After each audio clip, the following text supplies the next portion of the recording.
On nous a menti.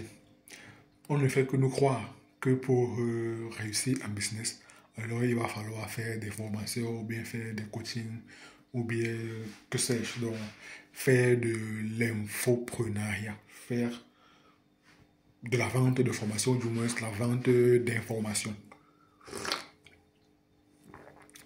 Mais ça, je me rends de plus en plus compte qu'en réalité, pour réellement réussir en business, il va falloir créer des entreprises dont il n'y a aucune tête d'affiche. Du moins, dont nous ne sommes pas la tête d'affiche, de manière à ce que l'entreprise puisse être facilement vendable. Ça, c'est ce que j'ai remarqué. C'est hier soir que je me suis rendu compte de cela, après avoir lu plusieurs livres business, également après avoir regardé plusieurs vidéos business, je me rends compte que ça, c'est réellement une astuce vraiment très très puissante. Parce que depuis quelques années, du moins la plupart des personnes que l'on voit en ligne, on pensait que non, c'est ça, réussir en business. Non, honnêtement, ce n'est pas ça, réussir en business. Ce qu'on voit en ligne, c'est beaucoup plus ceux qui vendent de l'information, les vendeurs de formation ou bien les influenceurs qui affichent leur train de vie. Et nous, naïvement, on pense que c'est ça, la réussite en business. Et que toute personne qui n'affiche pas son train de vie sur Internet, Instagram, YouTube ou bien TikTok, peu importe la plateforme, on pense qu'une personne qui n'a pas ce train de vie affiché en ligne, alors il n'a pas réussi. Je prends un cas de figure très très simple. Prenons Nike. Qui est Nike? Je vous mets au défi. Je te mets au défi, toi qui me regardes actuellement. Est-ce que tu connais le CEO actuel de Nike? Pareil pour Adidas. Est-ce que tu connais pour Adidas? Est-ce que tu connais le CEO actuel de d'Adidas? Puma. Est-ce que tu connais le CEO de Puma? Pourtant, ce sont des entreprises qui pèsent très très lourd dans le game. Ce sont des entreprises qui pèsent très très lourd dans le game. Microsoft. Qui est le CEO de Microsoft? Il va seulement falloir que tu partes sur Google ou sur ChatGPT pour avoir de l'information. Et même, savoir le CEO de Nike, c'est pas très important. Savoir le CEO d'Adidas, ce n'est pas très important. Savoir le CEO de Microsoft, ce n'est pas très important. Mais ce sont des entreprises qui pèsent très très lourd. Très très lourd. Ça, je pense que c'est une astuce très puissante pour réussir un business. Il va falloir que l'entreprise puisse être beaucoup plus prospère, beaucoup plus mise en avant que le CEO, que la petite personne. Pourquoi? Parce que là encore, c'est un des gros pièges des réseaux sociaux. Parce que en créant une entreprise dont il n'y a pas de tête d'affiche, du moins dont toi tu n'es pas la tête d'affiche, alors l'entreprise peut voyager à travers les âges.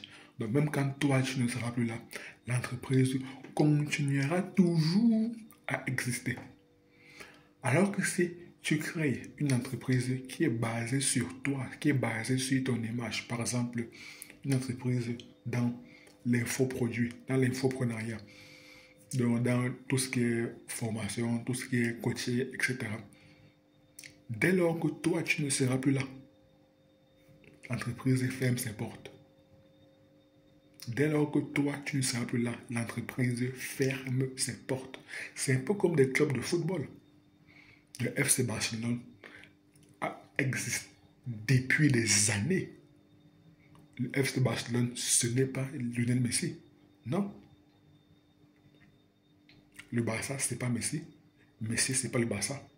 Messi est un joueur emblématique de l'histoire du Barça, mais ça ne reste pas le Barça. Avant Messi, il y avait le Barça. Le Barça existait Pendant Messi, le Barça a existé. Après Messi, le Barça continue à exister. Même après le décès de Messi, le Barça continuera toujours d'exister. Ce n'est pas le FC Messi, ou bien le Messi FC, c'est le FC Barcelone. Ça, c'est waouh! Lorsque je me suis rendu compte de cela, je me suis rendu compte que waouh, waouh, waouh, que je devrais commencer à créer des entreprises dont je ne suis pas la tête de gondole de manière à ce que l'entreprise puisse avoir une certaine valorisation. Et si plus tard je souhaite vendre l'entreprise pour démarrer une autre entreprise, ce sera beaucoup plus simple. Ce sera beaucoup plus simple. Et autre chose, bon, là encore, c'est un autre élément dont je me suis rendu compte hier soir. C'est que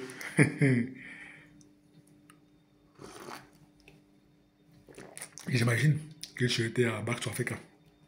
À Back to Africa, il y a beaucoup d'entrepreneurs qui lancent des business au pays, en Afrique.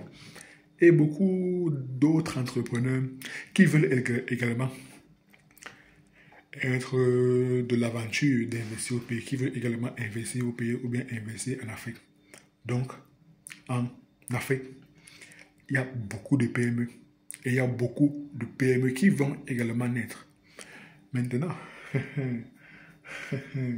comme on dit, comme Albert Einstein avait dit, derrière chaque problème se cache une opportunité. Alors, comme il y a beaucoup de PME, si toi, tu as une expertise dans un domaine bien précis, ce que tu peux faire, notamment dans le marketing, et ça, je pense que c'est ce que je ferai.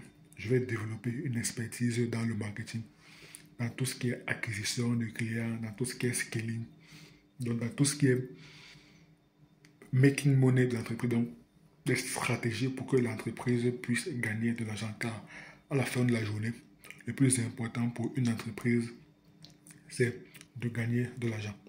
C'est que son produit puisse lui rapporter le maximum d'argent possible. Donc, les entreprises, eux, elles vont se focaliser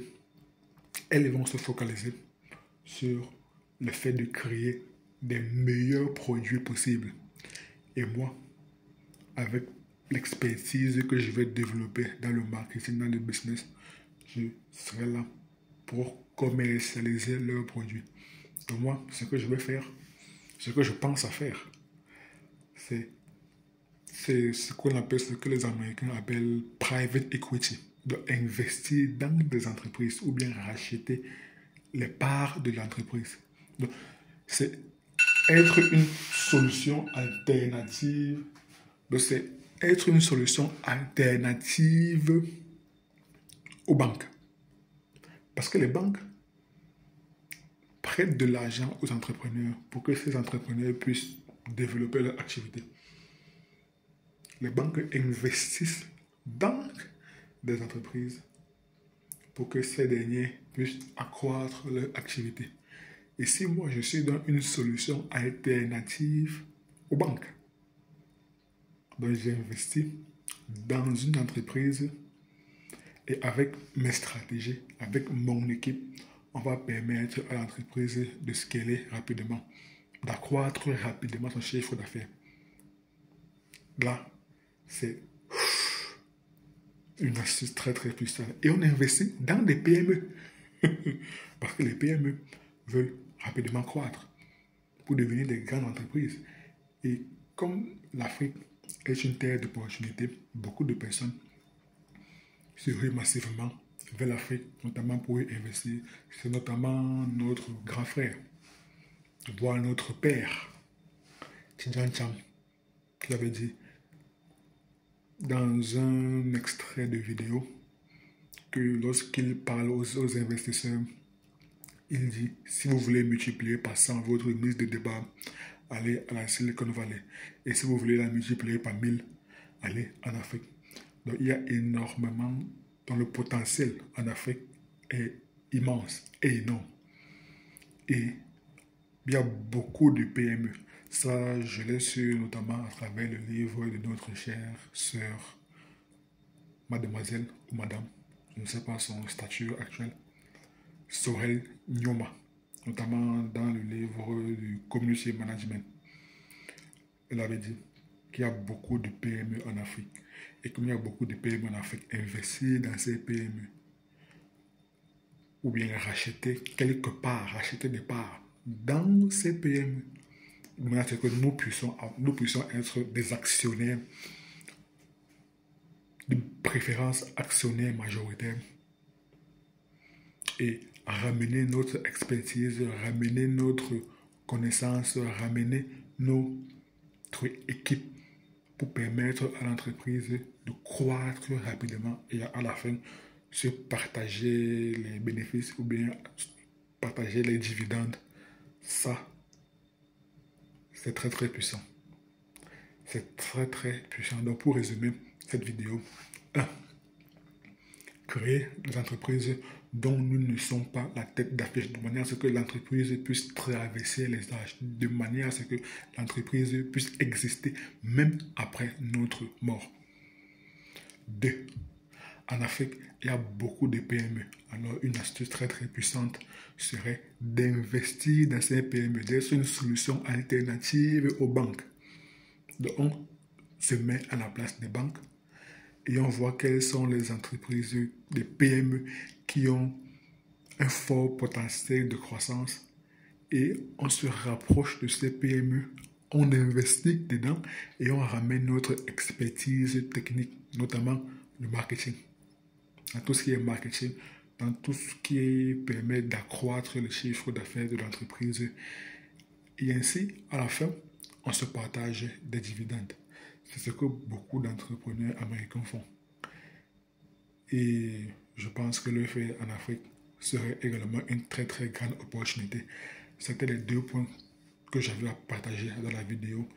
Et on se donne rendez-vous très très bientôt, probablement à demain. Peace.